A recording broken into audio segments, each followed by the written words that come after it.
Hello everyone, we are Team Quebec and today we'll be talking to you about our project VR Avatar.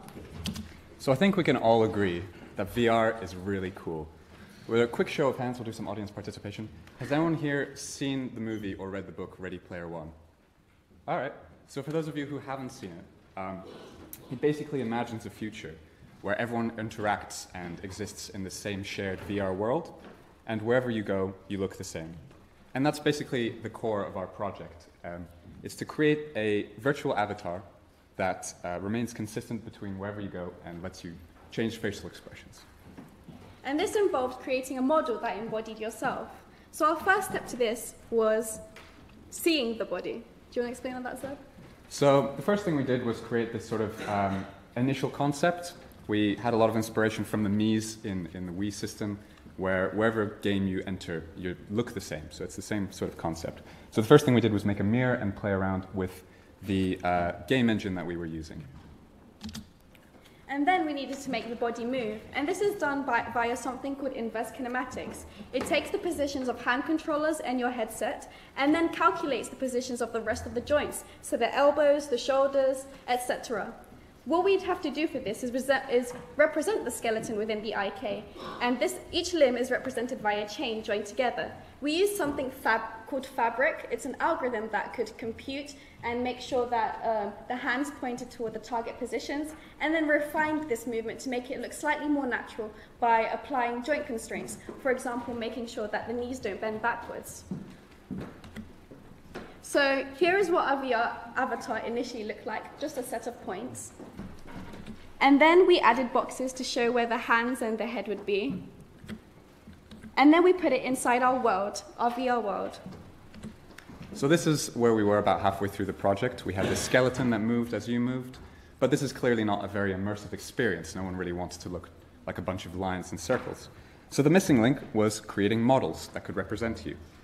We used some modeling software to generate these realistic human models that also export with bone data, which meant that within the game engine, we could manipulate the bones to animate the models in real time.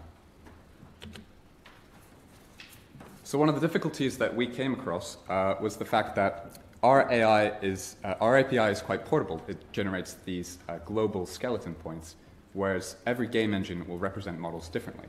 So for this game engine, the bones sort of move relative to each other rather than in a global space. So our problem was to try to map these two. Yeah, rigging is very difficult, and this was some of our first attempts.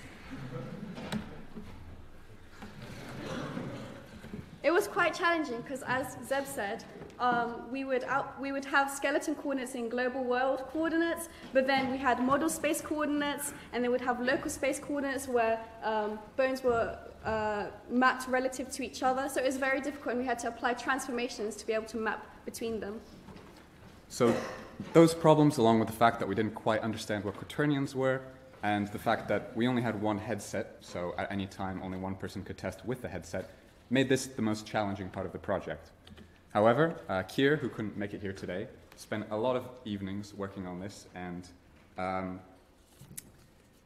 with the help of Frontier, he employed this forward kinematics algorithm, which involves recursively moving up through the body to generate the global coordinates from these local positions, which gives us the power to calculate the transformations we need to rig these models.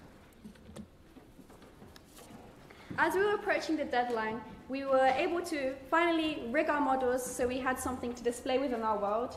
We were able to customize this inside a customization demo app which we had created, and also give our models facial expressions, which in one of our hosting applications we controlled via button data. So in a final push, we finalized the rigging and we created the immersive demonstration that I hope you all had the chance to look at earlier. And we actually have a video, if this will work. So as you can see, it's quite an immersive and entertaining experience. You can see how you can change facial expressions and move your limbs realistically. And using this simulation, you can also change between models that get saved between different games. So thank you very much for watching our presentation, and thank you so much to Frontier for the hardware and supporting us along the way. Thank you very much.